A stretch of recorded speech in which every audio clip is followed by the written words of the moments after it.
Hey everyone, Fletcher Ellingson here. Good morning, good afternoon, good evening, and welcome. I'm so glad you're here. I'm so glad that we're in this conversation together. Today I'm going to jump right into the topic because it's one that I really get fired up about when it comes up, and it recently just came up in a conversation. So we're talking about setting goals and resolutions, things of that nature.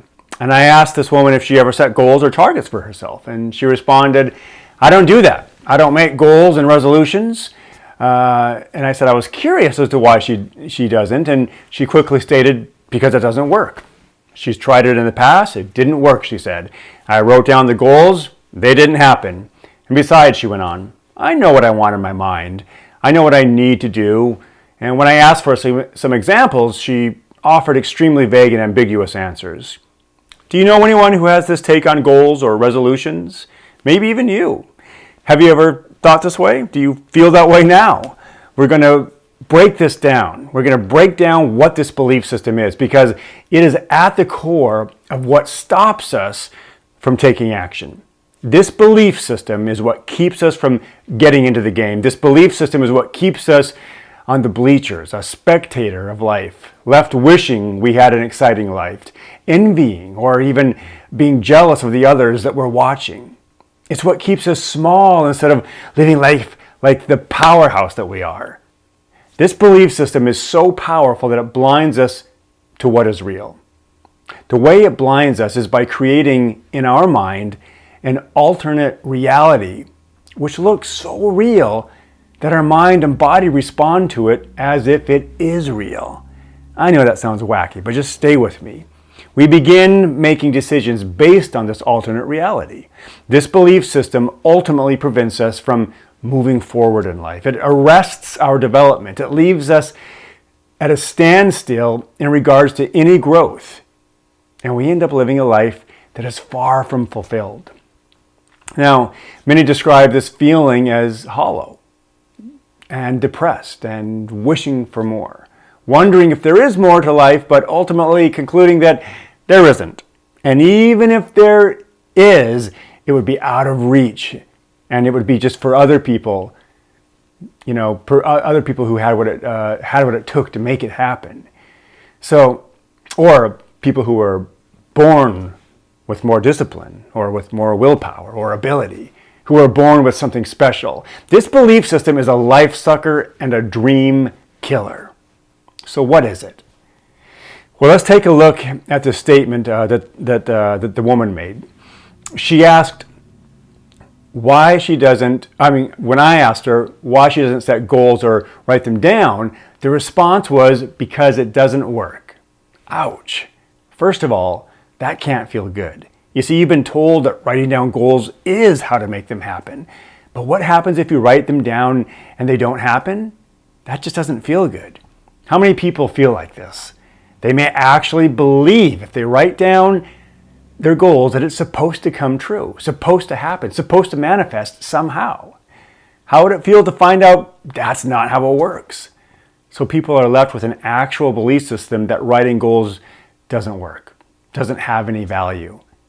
Now, if you've been listening to the Coachcast, you'll remember that a belief system is nothing more, and I want to emphasize this, a belief system is nothing more than a feeling of certainty. A belief is simply a feeling of certainty. Again, if you've been in this conversation, you also know that a belief is formed using evidence we gather to support that belief. So, what is her evidence that supports her belief system? The belief system that goal setting doesn't work. Well, I'll remind you as to what she said. She stated that she had tried it in the past and it had not worked. Okay. You got to listen up here because this is fundamentally important. It is cornerstone important. It is bugle blowing important. It is the redcoats are coming important. It is raise 100 red flags important. It is, if you're a Doctor Who fan, it is Doctor Who run important. What we've got to understand is the past does not equal the future. She said it didn't work in the past. Well, the past does not equal the future. I'll say it again. The past, which has occurred previous to the current moment, does not equal what is to come. In an algebraic formula, A does not equal B, right? The past does not equal the future. What we did, who we were, what we said, how we felt, what others did in the past, what others said or felt or thought does not equal the future. That means what happened does not equal what will happen. Because someone said no in the past, that does not mean they'll say no in the future. Because you lost in the past does not mean you will lose in the future. Because you won in the past does not mean you will win in the future. There's no law that has ever existed that states the past equals the future. And thank goodness not everyone believes that, right? Otherwise, the light bulb would never have been invented, nor would the personal computer or the camera into which I'm speaking to you.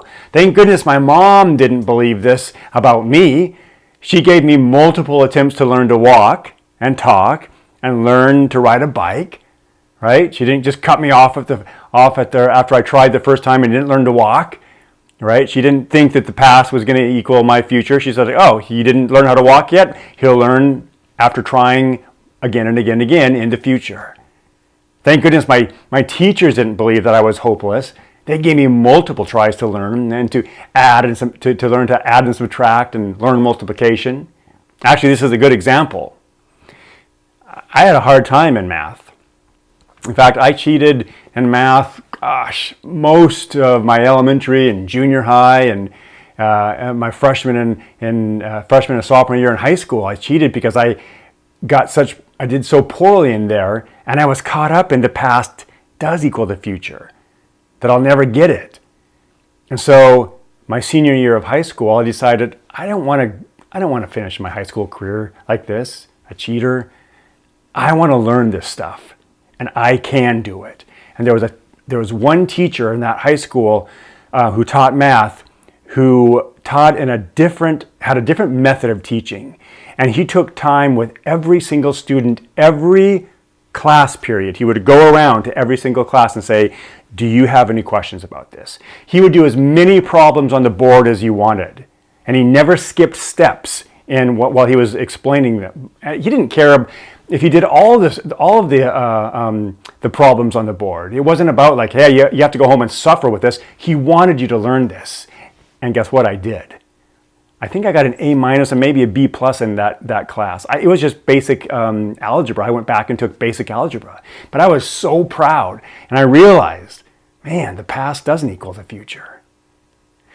So the past doesn't equal the future.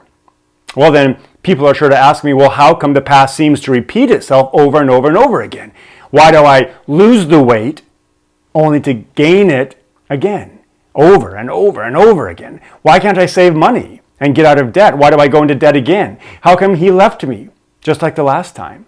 How come my relationships continue to end badly? How come I started smoking again?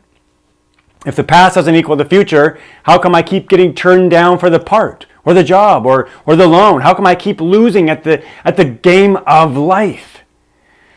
Man, that'd be a pretty unhappy belief system from which to live. There's a lot of suffering in that belief system. And I've been there. And I know how that feels. I've even uttered those words. Have you uttered those words? I knew it wouldn't work out. Nothing ever works out. But I have good news. And I want you to hear this. The past does not equal the future.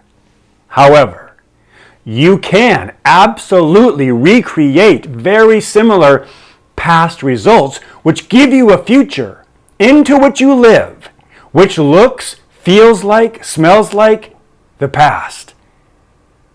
Then when it happens, you say, I knew it. I knew it wouldn't work. I knew it wouldn't last. I knew I would fail. I knew blah, blah, blah. I told you so. And your belief is made even stronger. Okay, so what the heck just happened? What happened was you focused so much on the past. That doesn't exist, by the way. You focused so much on the past that your thoughts, language, and actions all created a scenario and gave you results so similar to the past that your mind couldn't help but link up the concept that the past equals the future. Does that make sense? I'll give you an example. Maybe an artist is painting and it doesn't turn out the way they want it to. And they put so much effort into this, and they try again and again, and multiple times, and it just is not the way they want. They could easily link up that they'll never get it, that they'll just keep producing failures in their mind. Or a job interview. If you go to a job interview, right, and you don't get that job, and over again, you go through interviews and you don't get it, it'd be pretty easy and understandable as to why somebody could say, the past equals the future. I'll never land a job. Or what about asking a person out? Very vulnerable. And if you get turned down again and again, pretty easy to link up the past equals the future. But I want you to know that you are powerful. Remember, you have the ability to impact other people, impact nature, the planet. That's how powerful you are. You bring forth life. You can take away life. You have incredible power, and it all stems from your thoughts. That's it. Everything comes from how you think. Your life is purely the results of how you think. Consider it. The job you have, the partner you have, the car you drive, or the bus you take, or the bike you ride, the clothes you wear, the friends you have, the food you prepare, what you eat, the fridge you store it in, where you go to get coffee or dine, where you go to church, the charities you support, the instruments you play, everything originates from your thoughts. If you win or lose a game is a result of your thinking. So do you see that you are so powerful that whatever you think about and whatever you consistently focus on, you begin to manifest in your life? If you continually focus on what doesn't work or serve you, then what doesn't work or serve you is just going to show up more. If you focus on how fat you are and then you're going to get fatter. If you focus on how you can't stop smoking and you continue to not stop smoking, right? That's what happens. Can't stop smoking? You're right. Then you can't stop smoking. If you focus on how your relationships are not working, then they get worse. What if the coaches of your favorite teams only focused on what didn't work? Only focused on the player's weakness? Only focused on how poorly they played and their losses? Could they ever win? No way. No way, no how. Because they would just be focused so much on all the losing, they would just go out there and lose more. Do you see that your thoughts are things?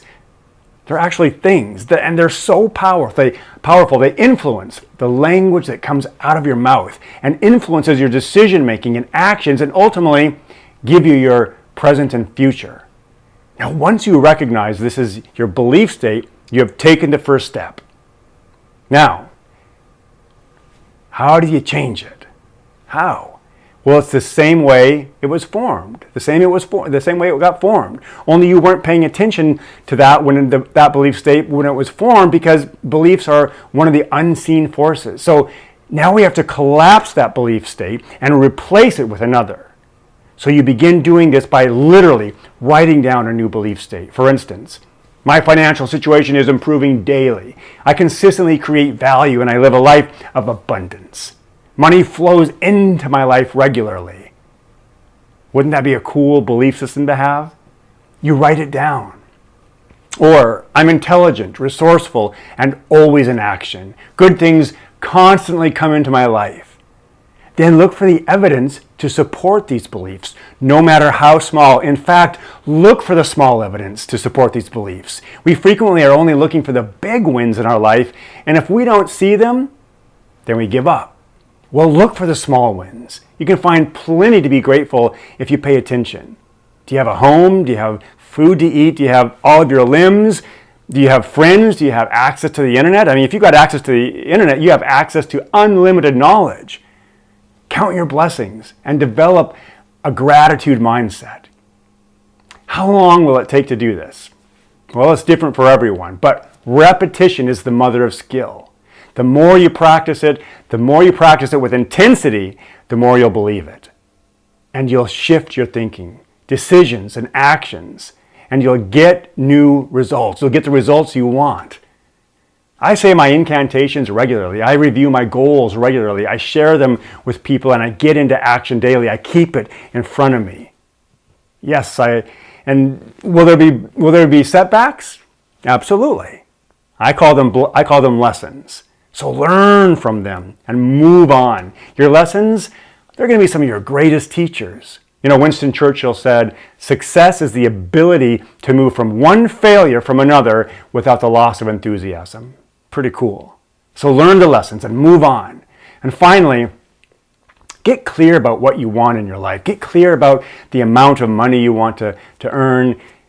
Get clear about, the kind of marriage you want, the friends you want, the kind of home you want, how you want to look and feel and experience life. Get inspired about a compelling future, and you'll find motivation. You see, motivation comes from inspiration. I know that's a lot today, so watch this through a couple times. And it's time to wrap this up. But no, the past does not equal the future.